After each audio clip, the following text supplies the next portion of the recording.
pass is intercepted at the goal line by Malcolm Butler. Oh my God! Davis is going to run it all the way back. Auburn's going to win the football game. Tatum drives down and throws it down. Wow! The throw, rainbows it down the right side for Kyle Pitts. He's got it. He's there. Touchdown. Oh my! Oh my indeed. Welcome back everyone to the Sports Bits podcast with Moko, here to talk about all things Florida Gators football and Boston Celtics. If you're on Twitter, follow me on Twitter at SportsBitsPod to get live updates and reactions of the games being played that day, and also what I upload on YouTube and Spotify and Apple Podcasts. Speaking of that, please leave a 5-star review on Apple Podcasts, and if you're on Spotify, please subscribe to the podcast. And if you're on YouTube, just like, share, and subscribe. That'd be much appreciated. So we got a big slate of games again because we actually recording this on Wednesday, the night before this podcast is going to be posted. So we do have to talk about the Clippers game that happened last night.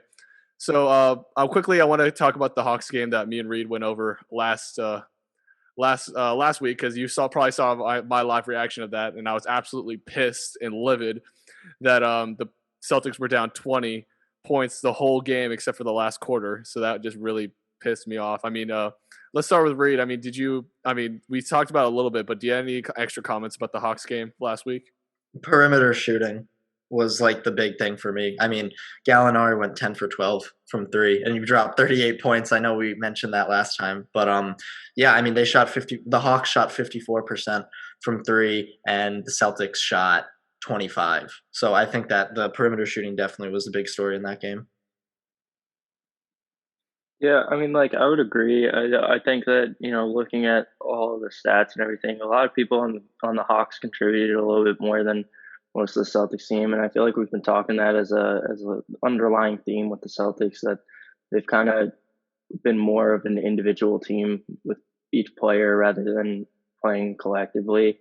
So, like, for even though we have in the stat line for the Hawks that Trae Young and Gallinari went off, Tony Stone was still involved. John Collins got a double-double. Clint Capella almost got a double-double. I mean, like, everybody on the team was getting pretty involved in the scoring, as well as, just playing defensively and offensively as a team together. And with the Celtics, it's mainly just Kemba, Brown, and Tatum. So, getting further into that, even though Kemba has been doing a lot better, I think that, the team's kind of relying a little bit too heavy on Brown and Tatum. I mean, I can agree, but also a funny thing I saw that on the roster that the Celtics rotated 14 guys in total that whole game. And I mean, I don't know if that's a bad thing, because I mean, it's good to get the young guys in some minutes, especially if you're down 20, because during after the first half, they were down 20 most of the game except for the last quarter. So like, I feel like it's a good chance to get your young guys in, get some experience. I mean, 14 guys, like, would you ever rotate 14 guys, James, if you were a coach of a team? No. Even if you were losing by 20. Yeah, I probably still wouldn't. I mean, like, although I do think that it was a better decision than what Brad Stevens normally does. I think that if you can just work your players throughout a slump throughout the game, and like you have like the thing that I always knock on Stevens is that he doesn't change his play type, but like a lot of the time, like he also just like, their coaching staff doesn't encourage their players to like try and shoot out of a slump or, try and, work their way out. I mean, obviously Kemba does it all the time, but, players like Tatum and Brown, who are so young and haven't like developed as much as they can in the league, they got to learn that being able to like shoot your way out of slumps or being able to facilitate more, doing something that would be beneficial to the team, more so than just like jacking up shots that that you're not going to make. Like it just comes down to that kind of logic. Yeah, I feel like I completely agree with you. They definitely, like, Tatum and Brown definitely both need to just, like, I think, mature more, because once they do that, they're going to start taking better shots, and they're going to understand that they're good enough to be able to shoot themselves out of a slump. Because I mean, we've seen Tatum go like 4 for 20.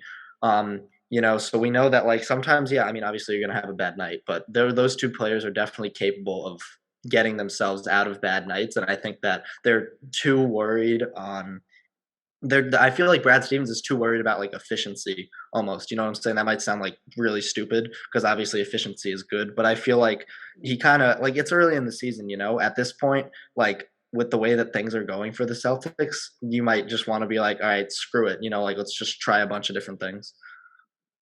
Yeah, I mean that's fair. I mean, it's kind of funny because you talk about efficiency and stuff, and they're both in the All-Star game, and also they're both in the 3-point contest.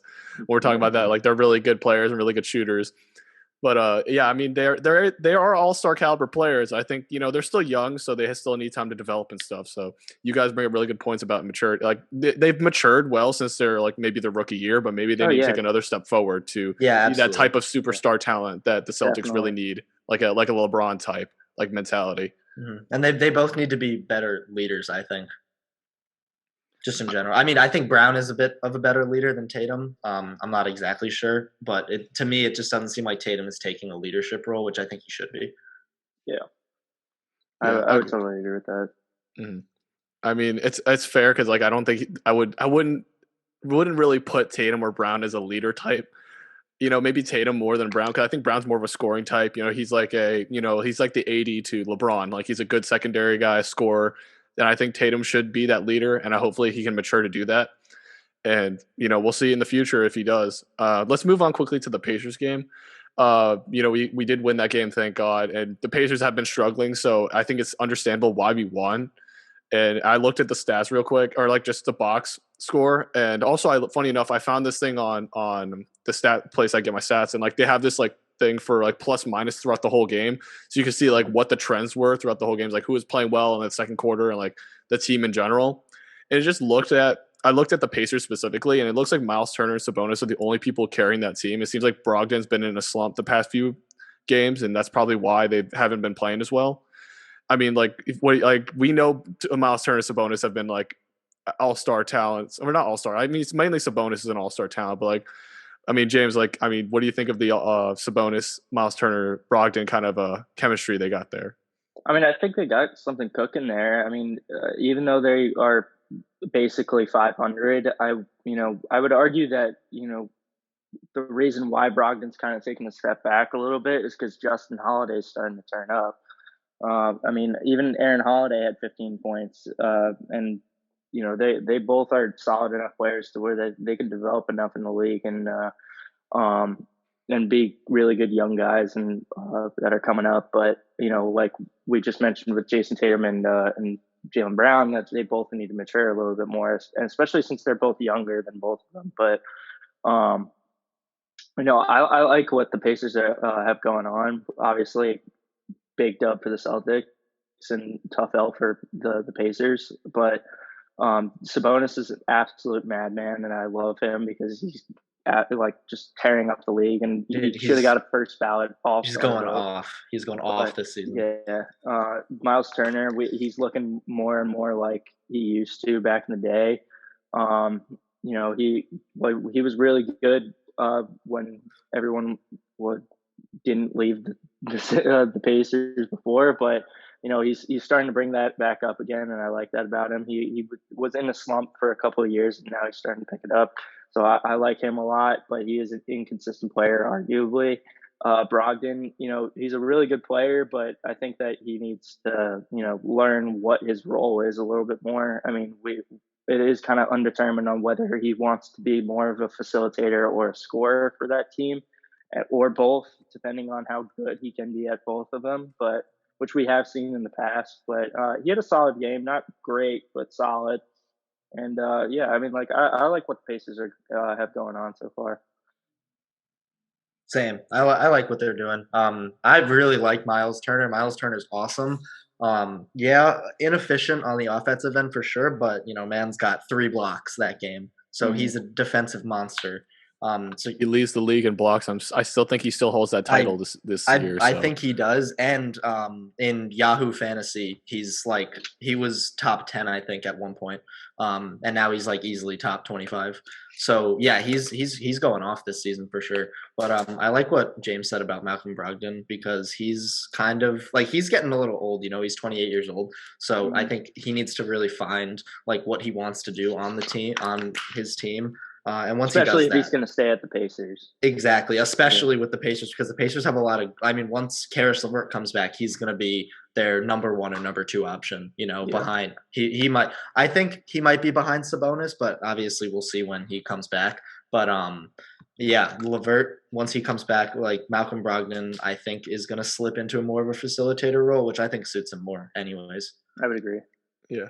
Funny enough, my last note for that game, like just give your quick take because I want to move on mainly to the Clippers and also have some other topics. But the last note I had for that is that the Pacers had no significant wins, like the conference like top 8 like team wins throughout their whole season. All their wins have been against like chump teams or like teams that are below either 500 in the win percentage or like out of the top 8 of the conferences, like their respective Western or Eastern Conference. Right. I mean, like, does that show that the Pacers are like they're like falsely hyped? Is that like James? Do you think that's like falsely hyped, or is that like they're still legit? It could go both ways, to be honest. Like realistically, they're kind of a relatively new team in some respects. Obviously, they have a lot from what they had in previous years with like Miles Turner and Sabonis. But new additions like Karis LeVert, Malcolm Brogdon are only happening this year.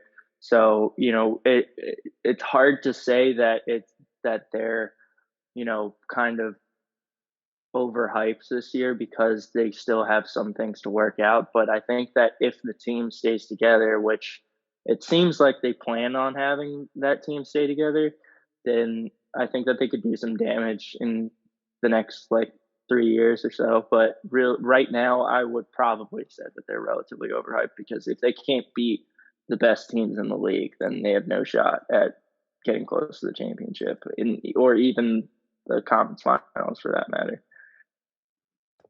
Yeah, they kind of seem like they're the best worst team this season, if that makes sense. Because like they can beat all the guys under them, and I think they do it pretty easily too. Like they have solid wins throughout the season. But yeah, once it gets into like top 8 in their conference, they start to struggle. So I definitely agree with what James said. Yeah, they're kind of in like a limbo state a little bit.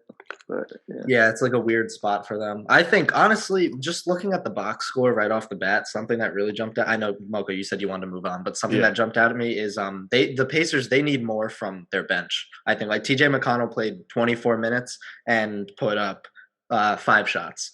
So, like, I know it's TJ McConnell, obviously, he's not going to go crazy. But I think that once they get more from their bench, then I think they're going to start cooking a little bit more.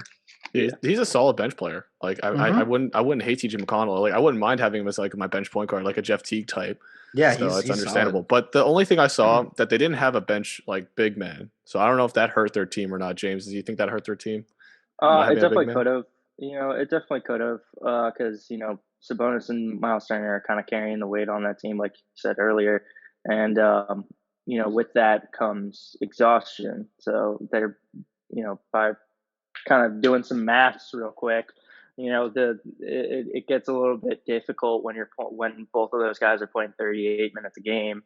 And then, especially when they have like a doubleheader, like the game after they have the first game, like they're going to be exhausted and not going to be able to play that. So if they had a decent enough backup, then it would probably take the weight off of those guys a little bit more. So I would argue that it could hurt them a little bit. Rudy, do you have any extra comments before I move on to the Wizards game? Not really, honestly. James pretty much summed it up. Yeah. So the quick thing about the Wizards, it was honestly looking at the pacing of the game, it was a very scrappy game. Like no one was shooting efficient. Like all the shooting efficiencies were down relative to how they usually play, both of the teams, and it just seemed like they were just like roughing out to just see who could basically inch to the finish line. And I think this is also the first game that Tatum finally got out of his rut. I forgot to mention that earlier, but like he's been on Tatum's been on like a 4 or 5 game rut of shooting like inefficiently and stuff like that. But yeah, this is his first game. I think he scored like 30 points or something like that this game. So it's good to see that Tatum's back. It's always good to see him back. But yeah, both teams weren't very efficient. I mean, like it's understandable that they both are pretty. They don't have both teams don't really have like a superstar or anyone to rely on to just get this team like through these hard games type like games like the Wizards. So I mean, James, do you have any comments about the Wizards game? Because there's not really much to talk about from what I see, unless you see something.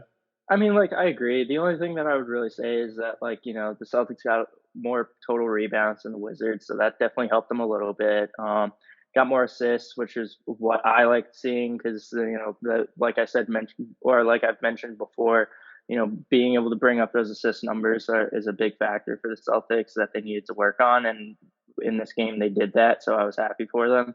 And then points in the paint. They got 4 more points in the paint than the Wizards. Not a huge difference, but enough of a difference to make it a 1-point game win. So, I mean, realistically, like you said, not much to say here, but solid game overall, really tight all the way through. Just a good game overall in general. Yeah, I watched the highlights. It was a pretty solid game. I liked it. Bradley Beal obviously went off. That's no real surprise there. Yeah. And I mean, both teams, honestly, yeah, like I think you put it a good way, Makoto. You said that it was pretty scrappy, and I would agree with that. I mean, a lot of the team, I'm just looking at the shooting percentages right now. Both teams shot under 35% from three, and both teams shot under. The Celtics shot 47% from the field, which is a pretty respectable number, and 45 for the Wizards, which is solid. But the 3-point shooting was not good this game. You're saying 45% from the field, like general field goal percentage, is good? It's like decent. That's pretty solid. I mean, wouldn't you think you would want to score like general field goal to be over 50%? Yeah, I mean, ideally, but like how often does that? It's not like feasible all the time, especially when freaking Kemba Walker's going 7 for 17. Yeah, that's gonna be tough to shoot 50%. Yeah, it is one of his last games in his slump because we're gonna talk about the Clippers game after this because that's when he went off and actually carried the he probably carried the Celtics to the win. But yeah, the Wizards. I mean, they're a tough match, and I think they're respectable now. Like especially with Bradley Beal and then Westbrook finding his stride, is really good, and especially when they get Thomas Bryant back and being that anchor and at the 5, I think they'll be a really respectable team, like a good 8 seed or 7 seed. Hopefully if they get Thomas Bryant back. But I think I'm going to transition on to the Clippers. I mean, the only note I had is that they didn't play with Kawhi Leonard. Kawhi Leonard was on rest, of course, so that's why they lost. It's kind of obvious. Paul George can't carry his team. We learned that when he was on the Pacers, when he was on the Thunder. Yeah. So, yeah, I mean, that's really it. I mean, James, do you have anything else? So that's really the only thing I want to put out there.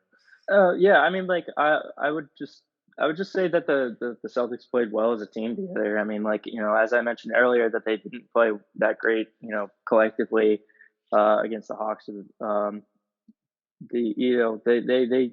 They played pretty well. They went deep in their bench, and everybody was getting involved tonight.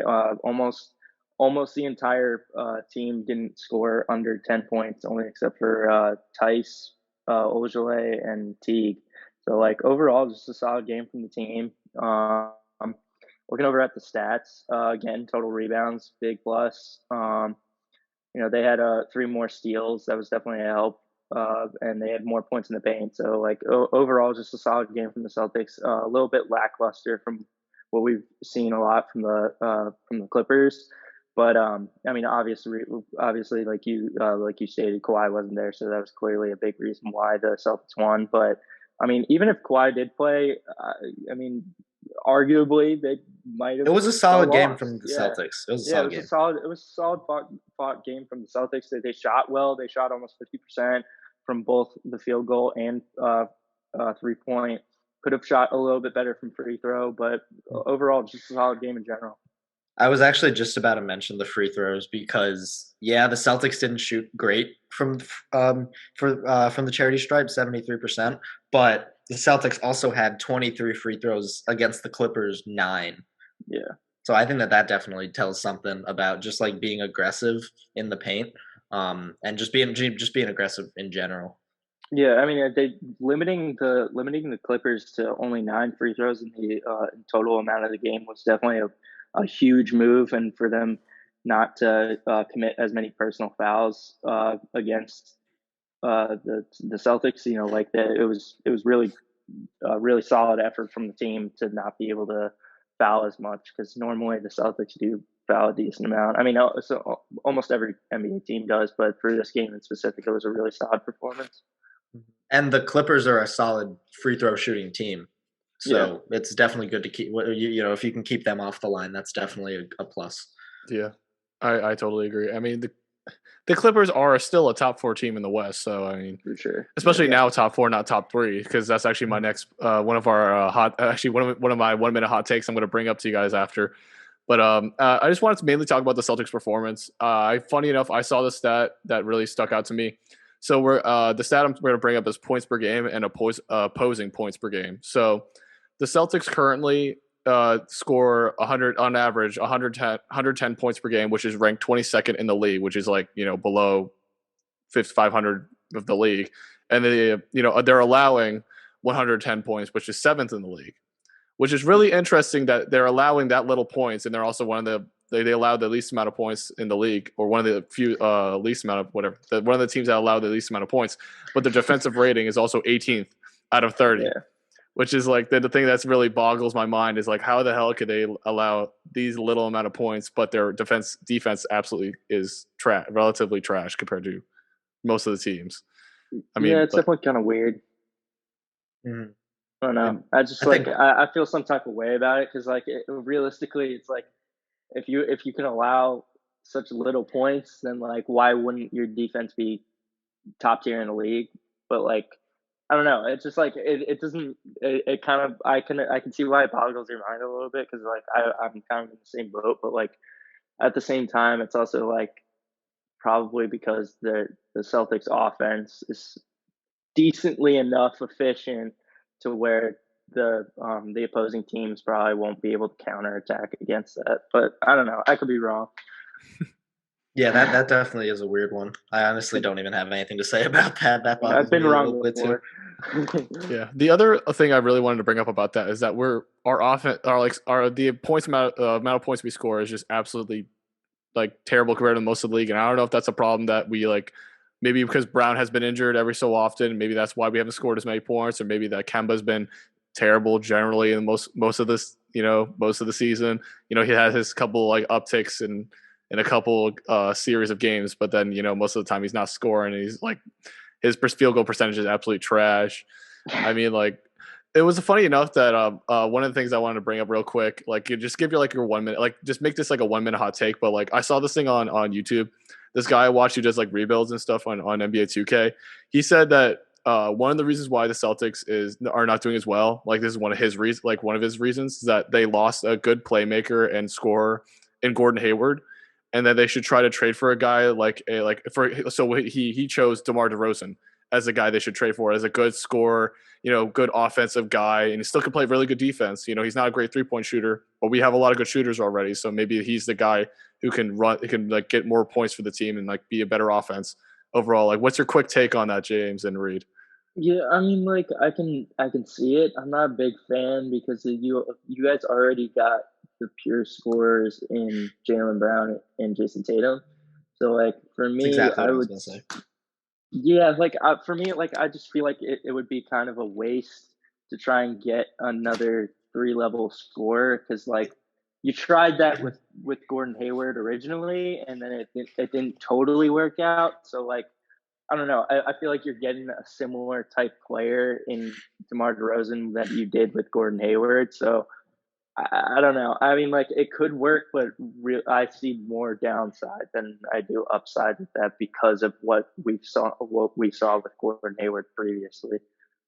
Yeah, I agree with what James said. Because Gordon Hayward could pass the ball a little bit better than DeMar DeRozan. I know DeMar DeRozan, he's doing pretty well this season, but overall, I think Gordon Hayward could pass the ball better than him. So I think that getting a guy who is even more focused on scoring, in addition with playing with Tatum and Brown, I think that would cause a lot of problems. At least, I mean, we've seen the Nets, have Kyrie, KD, and James Harden, all 3 solid scorers, but they all kind of slipped into like different roles, and they've been working out so far. And also KD has been out for a little bit, but they seem to have worked it out. But I don't see DeMar DeRozan really going into like James Harden took a much bigger playmaker role this season when he got to the Nets. So I don't think DeMar DeRozan would go that far into playmaking. I think he would still be a scorer, and I think that would cause issues with how many shots are getting up, and it would take even more shots away from bench players on the Celtics who already don't get a lot. Yeah, I mean, I'm assuming with this hypothetical, you're assuming that they're going to trade away some of their bench players to get DeMar, and like I see some positives that he can finish at the rim way better than most of the Celtics players can, especially with Kemba not playing as well. He's a great finisher, which is like one thing that I think the Celtics are a little bit lacking compared to most. Like they're not bad, but I think they could improve at that. And also just having that threat of like this guy driving in, he's probably going to score like 80% of the time type of deal. Like with like a lot of I guess Brown is our guy for that, but he's also been injured part of the season. So there is like it's a hypothetical, of course. Like this is not actually going to happen. And also I saw a lot of rumors saying that Celtics like the trades they've put up, like Noah's been biting. So like I think they're going to stick with their team. Like they don't have like tried to make any like winning type trades or like any ballsy trades relative to most teams. So I think they're playing pretty conservative with the front office type stuff. So I don't know like what the deal with that is. I don't know if they're going to try to make a trade before the deadline. If they are, I couldn't think of anybody else except for like maybe a center or maybe a scorer, of course. But I mean, if you guys have any like quick things on that, like just the thoughts on the GM thing, like them not being aggressive in trades and stuff. Do they really need it? Like James, do you think they really need it for that? I mean, like, as much as I don't want to say that they do need it, I do kind of think that they need it only because they've kind of sticked with the same tactic of hoping that they get good guys in the draft consistently throughout the years, which has worked out for them in some respect.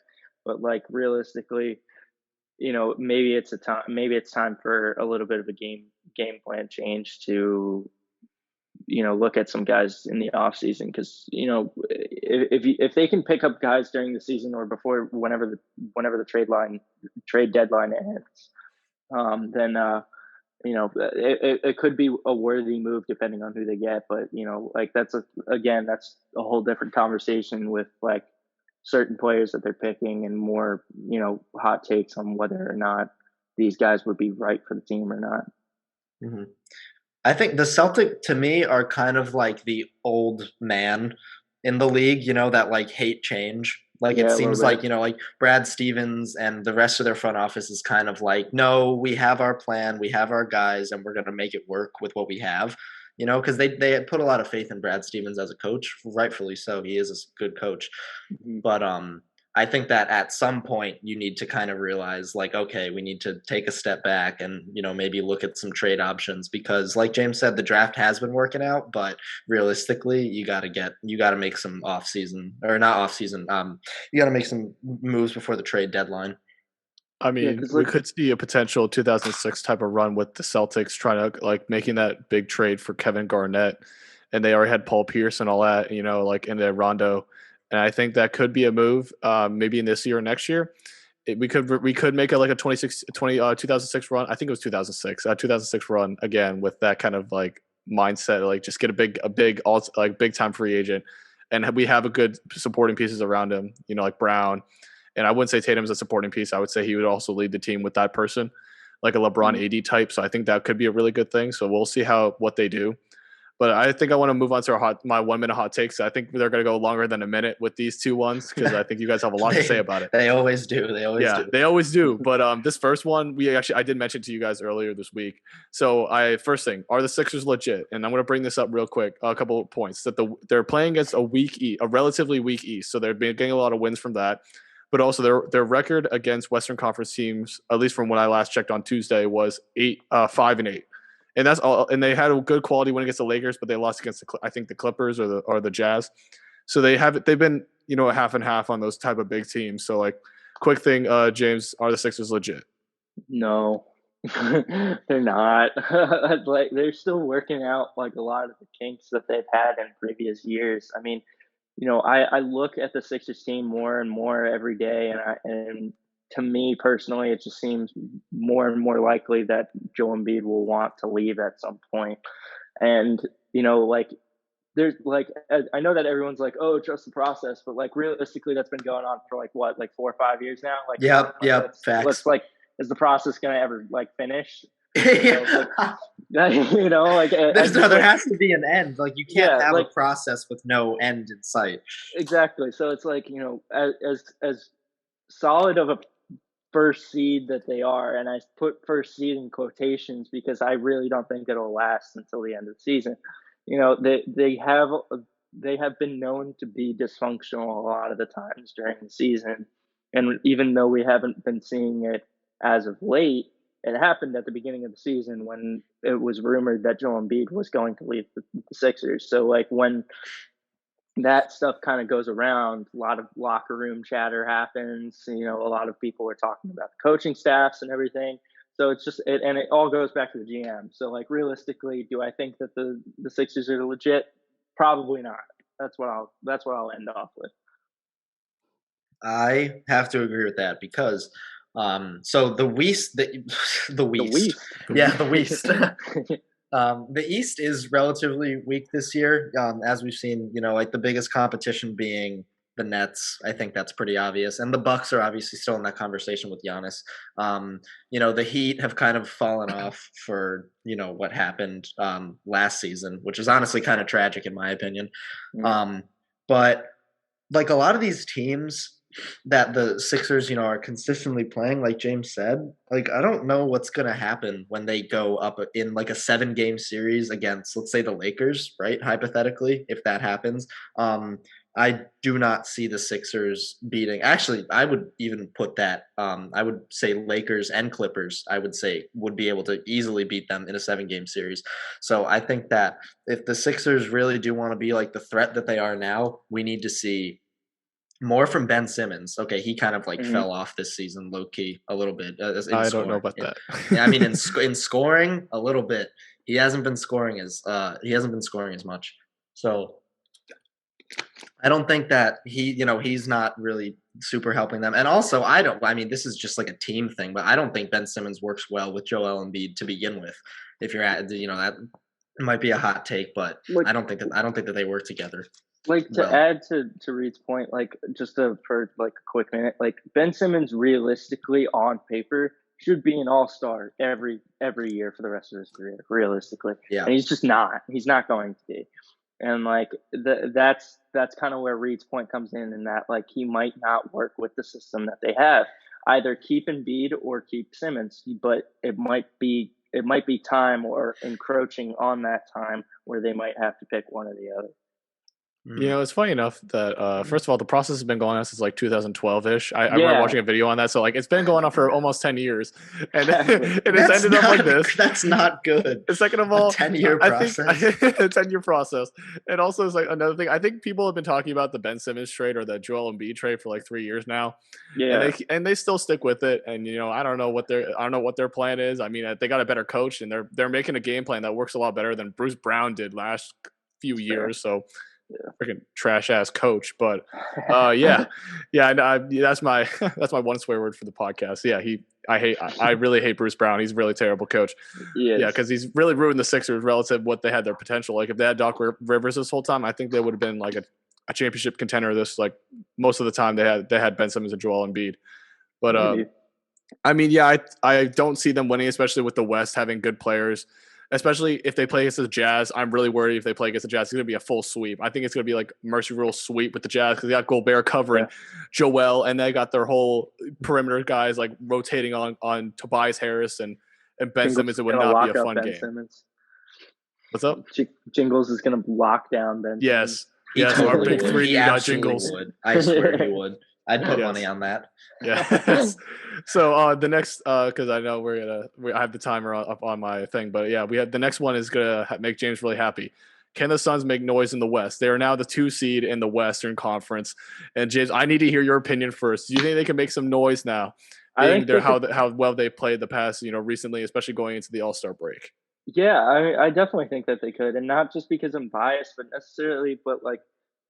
They're working well together as a team, and they're making, they're like, for lack of a better term, they're making profit right now. They're doing damage on the league and doing damage on big teams that are normally like the best team in the leagues. I think, when the season started, I was kind of skeptical. Okay, they could maybe make the playoffs. They could, maybe. Win a game or 2 in the first round. But now I'm fully confident that they'll probably make the second round. And depending on what seed they are, if they are the 6th seed, then I'm not 100% sure. But like I was saying to you guys the other night, if they're the 4 or the 5, I think that they could definitely make the second round and possibly even make a run for the Western Conference Finals. Do I think that it'll happen? Probably not, but I would say as of right now, I think that they are almost a guaranteed second round playoff team. But yeah, that's pretty much what I got to say about it. I agree. The Suns are making noise. I think they already have made noise, first off. Yeah. So I think they already are, whatever process thing that they're working out in their, on the court, it's working out, obviously. DeAndre Ayton, Devin Booker, Chris Paul, Jesus Christ. Those are 3 really solid players that you got, especially, with Devin Booker and Chris Paul, they're working really well together.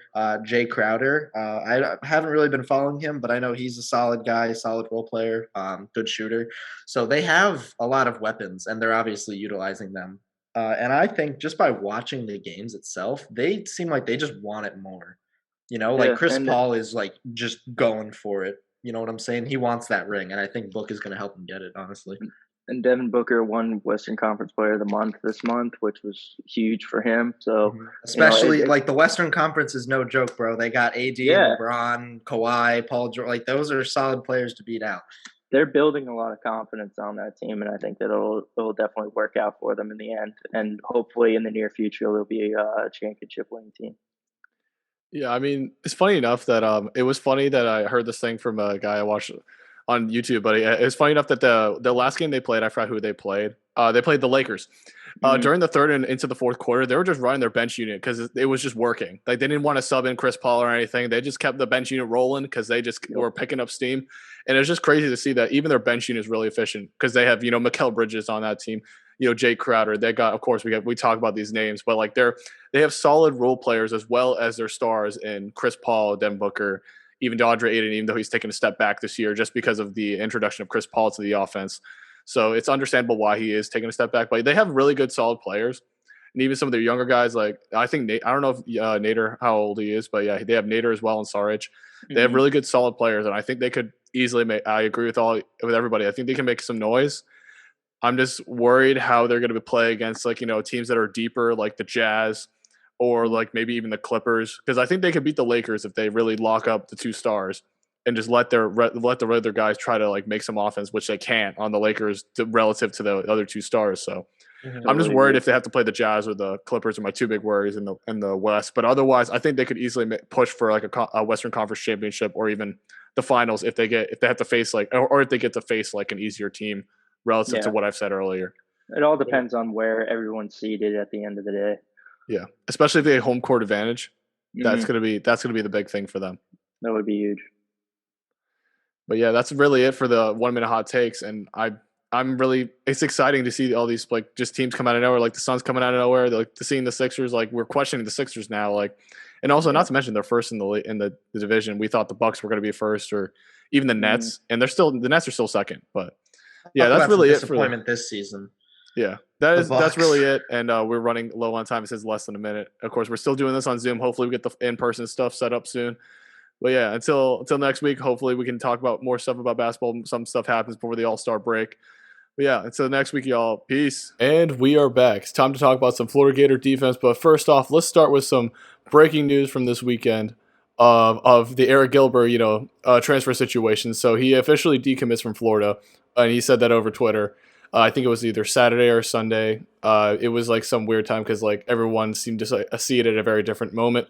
But yeah, he is now decommitted from Florida and is entering the transfer portal again. So we will see how that goes with him, because maybe he'll take the JUCO route or he'll go back to LSU. We really don't know what his situation is.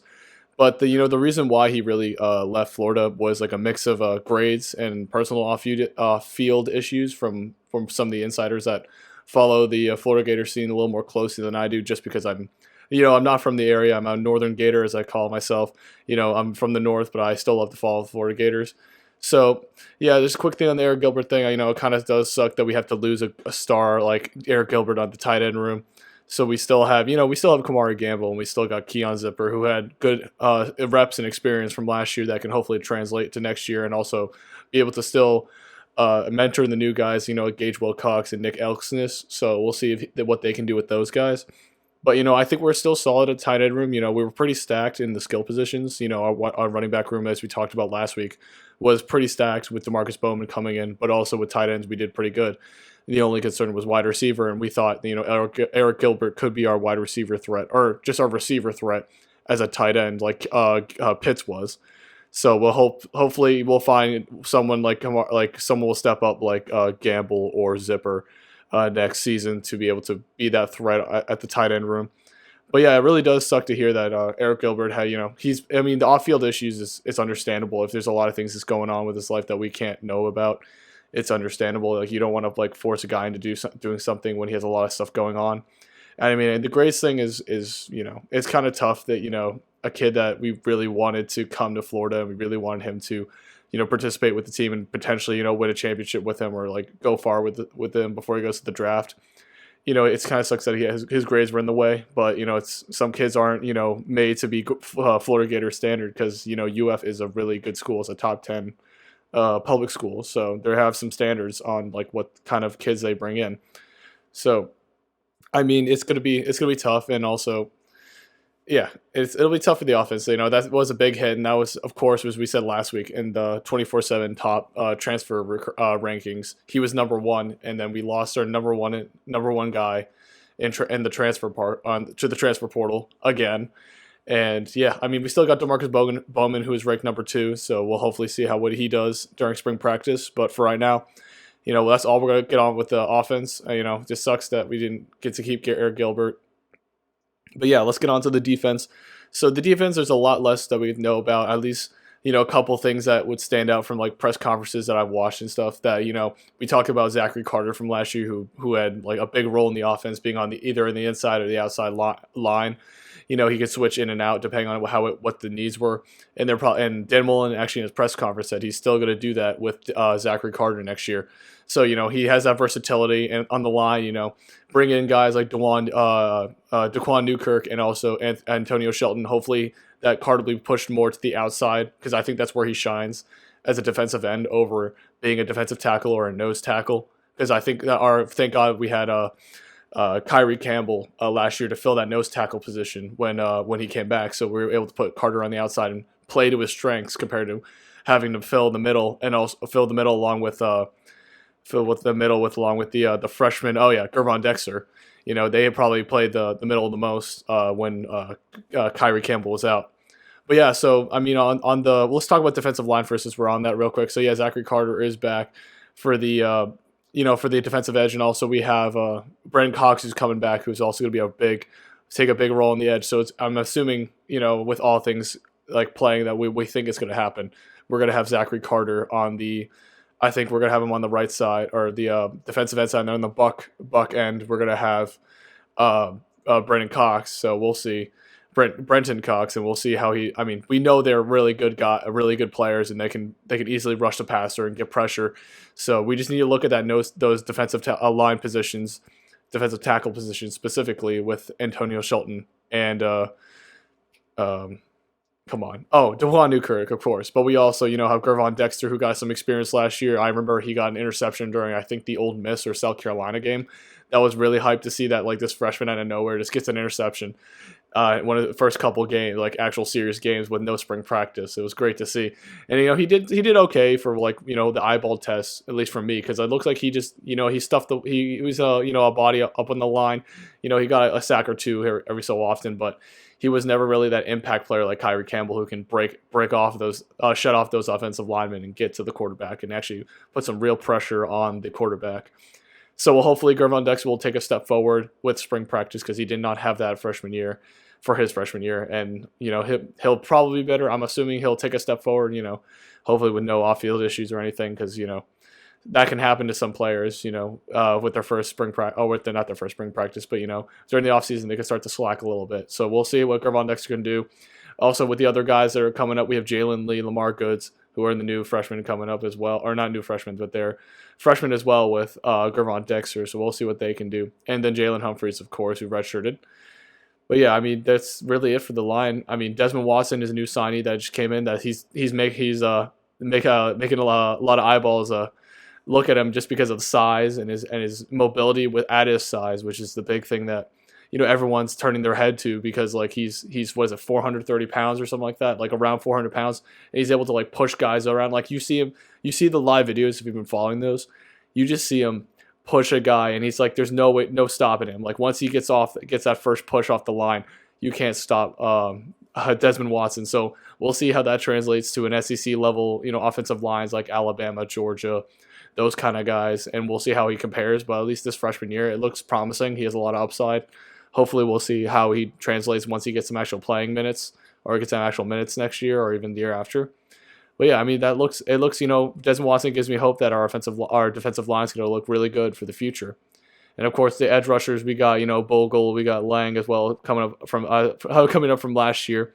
And also we have our new signees, Tyreek Sapp, who is like probably the biggest name from the 2021 signing class, and maybe he'll be an impact player that'll get a few snaps this year and get some experience at the edge positions, along with Carter and Cox. I think those guys are mainly going to take up most of the snaps. But when they need that rest, you're going to put in like Chatfield, or we could put in Sapp at the end positions, and we'll see how they can do, because the end position at Florida is really stacked compared to most years. So we'll see how that plays out with the outside linebackers. But yeah, for the linebacker position, we are looking at, of course, Amari Burney's coming back, David Reese is coming back, and I think the big guy to highlight on your sheet for next year is Mohamoud Diabate. He was a big guy who like made some big strides during the season, and hopefully he'll be able to like take another step, of course, with spring practice. And then Ventrell Miller, of course, is back. So we're thinking, Ventrell Miller is going to be our main run stuffer type of guy. And I think Diabate is going to be more of our pass linebacker type of guy who can be in coverage in the middle of the field, for those quick slants or those short passes down the middle of the field. And then we have Tyron Hopper and Derek Wingo, who got a couple snaps here and there last year, got some experience. Maybe they'll take another step forward. There's a lot of guys with some experience on this team. It's not as much as you want, because our team is relatively young. And thank God we have some experience example for like Zachary Carter, Ventrell Miller, what is his name? Brendan Cox, of course. And of course, Gervon Dexter, with people with experience that can hopefully be able to keep this defense going. Because, as we said last year, our defense was not that great. And, the only way you can go is up from here. So hopefully we'll see that with all the new guys that we bring in, and also with the guys who are returning back from last year, who bring that experience. And I think we're going to transition to the secondary, which is probably our weakest and our least experienced secondary that we've had in a while, because we have had Kyrie Elam, of course, and then Jaden Hill, who both were freshmen last year, who got snaps every so often. They were not like star players, because we had shoe thrower, what's his name, Marco Wilson. I'm always gonna remember Marco Wilson. I'm not gonna remember Donovan Stein. There's Donovan Steiner and all those guys in the secondary. But yeah, like hopefully these guys will be disciplined better. Like we're not gonna have a Marco Wilson incident. Like our whole defense hopefully will be disciplined better. We won't have another Marco Wilson incident. Safety, our big returner on the safety positions is Trey Dean. And he's probably going to play a lot of strong safety this year, because he's got that bigger build, and I think he's showed that he's made strides, especially that interception against Alabama was the big, probably highlight moment of his career, last season. Even though he got blindsided. I thought it was a blindside, but the refs can only do so much, and we can always blame the refs for everything. But eventually we just need to be better than the other team, no matter how bad the calls are. We need to just be better. So that's my little rant on that. But yeah, Trey Dean's coming back, so that's a great, leadership for the secondary core. We bring in guys like, Donovan McMillan and Corey Collier, who's going to be really good. Dakota Mitchell, another freshman coming in. Then, of course, we have our guys from the, freshmen that didn't really get much minutes, like Rashad Torrance, who's probably going to be our free safety. I think a lot of people are predicting Rashad Torrance to be our free safety next year. Trevez Johnson, another name you hear every so often. I think you hear his name a lot more in practice. I think Dan Mullen has mentioned his name a few times during the press conferences. So, that's a good sign that some of these guys from last year who didn't get much, play time, and also not much, snaps on the defense, they're getting, Dan Mullen is impressed by them and their performance in spring. So hopefully they'll be able to, make strides and be able to get some more meaningful snaps next year in the secondary. But yeah, Also, Jason Marshall, I forgot to mention it when we were talking about cornerbacks, but Jason Marshall's probably going to be a guy who's going to start in the nickel, hopefully.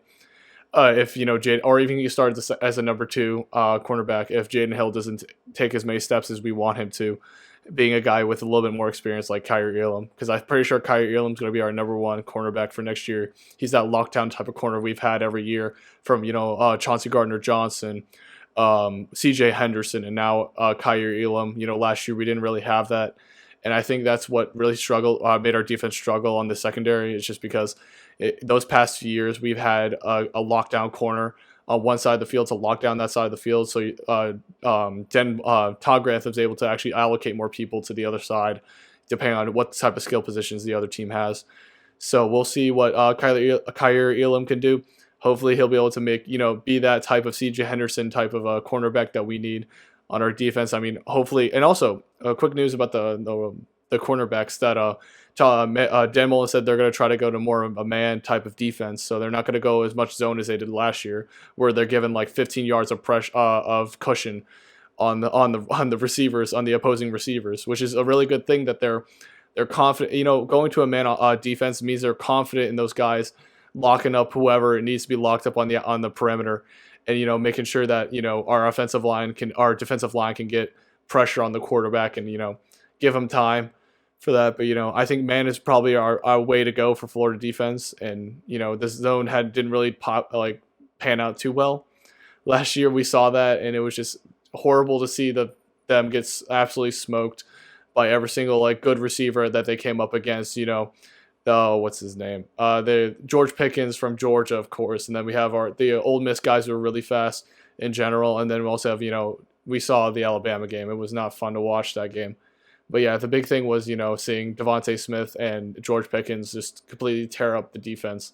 Even though we won the Georgia game, but still, it's not fun to see the secondary getting tore up compared to past years when we've had good cornerbacks in the backfield to help protect against those really good opposing wide receivers.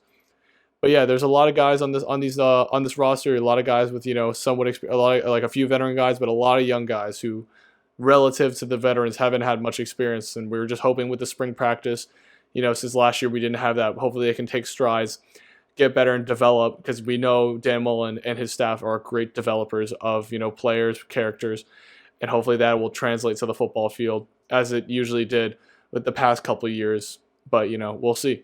Just because of the young team doesn't mean we're not going to be bad. Because we could develop these guys to being good, serviceable starters next year, and we'll have a solid defense. And hopefully, with a new kind of revamped offense, our balanced offense that we had with Emory Jones, and what's his name, DeMarcus Bowman, will hopefully be able to keep that defense rolling, our offense rolling, and not have any, not skip a beat, as they say. And the defense can hopefully hold up teams better than they did last year. Because I think that if we got to figure out defense, I think we'll be fine. I really think we'll be fine if we figure out defense. We can, still make. I think we'll have a chance to beat Georgia next year. I'm having a little bit of fans' optimism in the beginning of the year. I'm not really. I don't like being a pessimist or a super big optimist, or I like to praise. I don't like to praise the team so much. I like to be in that middle ground. I just want to, I see what the results are. I see what the coaches are saying, what the insiders are talking about, and the videos that they're putting on live is really helpful to see what they're doing and how these guys look, just from an eyeball test. We haven't seen any scrimmages yet, because I think their first planned scrimmage, Dan Mullen announced this in his yesterday, March 1st, on his press release, that he's going to have his first official scrimmage on this Saturday, the first Saturday of March. So hopefully hopefully they'll actually post some clips from that, and we can see how these guys are developing, how these guys are doing, because they've only had six practices this spring. So hopefully they'll be able to do that, and hopefully we'll be able to do the scrimmage, of course, and we'll be able to see from a fan's perspective, do we have confidence in this team, because we haven't really seen too much other than the big guy Desmond Watson pushing over every single offensive lineman they have there. I mean, that's kind of the funniest clips that have been going around the Florida circles on Twitter. That's kind of cool that we have that. But I think seriously we need to look at. I think the key things that we need to look at when it comes to the scrimmage is looking at the skill positions on offense. The wide receiver and tight end rooms, and see how they're progressing for next year.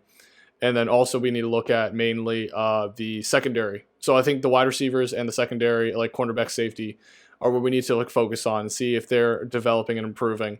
And if we if they're developing at a good rate, and we think they're going to be like confident enough, or Dan Mullen and Todd Grantham's going to be confident enough to put them on the field, I think we'll be fine. I think we won't skip a beat. It's going to be more of a retool year, I guess. But I just hope we don't have to like last year, like we're just coming in. We're still coming into the first game, like not sure about who we're going to start, how we're going to play this game, like what players do we know can do well, because we never had that development or never had that spring practice, of course. But like hopefully with this, we'll be able to work out all the kinks and be solid the first week against FAU and USF, because those games are going to be big. Going back about the schedule that we talked about a couple weeks ago. Hopefully that we could show those Florida teams that show the whole state of Florida that we are the school in Florida, that this will also be like a good recruiting game, that we need to show that you can come here and it's going to be a really fun, like a good time, because you'll be able to develop. You'll be NFL ready by the time you leave here, whenever you decide to leave, but hopefully you'll stay and we can win championships together, like if you come to Florida type of deal. Because I think that's what I think he hasn't said anything about this, but I think Dan Mullen's really thinking about those first two games. And like thinking that this is going to be a big like showing out to like all of Florida, to say like, yeah, you should come here over going to Miami and Florida State. And funny enough, I'm actually going to transition to a little like thing I do on the Boston Celtics side. If you stay for that, it's the 1 minute hot takes. And I'm actually, funny enough, my hot take, not really a hot take, but I have like a little topic, maybe a 1 minute topic, is about the recruiting in Florida. I actually wanted to talk about the the dynamic there, especially since Gus Malzahn got hired at UCF, and I talked about it a little bit, saying like I'm a little bit worried about the recruits, especially in the Orlando area now. But I think now with the going into the 1 minute topic, I'm really thinking that Manny Diaz has surpassed Dan Mullen as the top recruiter in Florida now, especially with this most recent class. And I think Mike Norvell's making strides to take that number 2 spot from Dan Mullen. And I still, I saw the ranking. Funny enough, I watched this podcast called Late Kick with Josh Pate, and he actually gave out the rankings for the top recruiters in the state of Florida. And funny enough, Dan Mullen was third, and they actually put, of course, Manny Diaz first, but I think they actually put Mike Norvell above Dan Mullen. And I think I think that's just because Dan Mullen himself doesn't view recruiting as big as Manny Diaz would, or like, and even I think his staff is bigger in recruiting than himself, which is, I don't know if that's probably a bad thing, that your coach isn't focusing on recruiting as much as he should. But we'll see how that goes, in the next couple of years, next couple of recruiting cycles. But that is worrying to me that potentially Mike Norvell is surpassed Dan Mullen, because if you are better in recruiting than some other team, eventually in so many years, you'll accumulate enough talent to be better than that team. And you'll be able to out-talent them, even if Dan Mullen's a great X's and O's guy. You'll still be able to out-talent them. Like, it'll end up being like an Alabama, Florida, like where it's like their team is so much more talented than ours that it doesn't matter what you scheme up.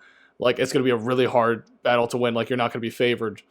So Manny Diaz, that's going to be troubling for Dan Mullen if he could pick up recruiting and try to fight for that first spot with Manny Diaz, and maybe even stay the 2 spot. In the state of Florida. That's kind of where I'm hoping he'll stay. Like, if he can make strides to do that, first, baby steps. First, let's get to 2. Let's out recruit Mike Norvell, and then let's out recruit Manny Diaz, and also try to recruit the state of Florida in general. Because now we have Jeff Scott at USF, and then we have Gus Malzahn at UCF, and that's going to be the thing that we have to worry about now, because Jeff Scott is a really good recruiter, and same with Gus Malzahn is not as good. Like, I wouldn't rank him. Like, out of all the Florida head coaches, which is like 7 of them, I would probably rank him like 5 or 4 at most.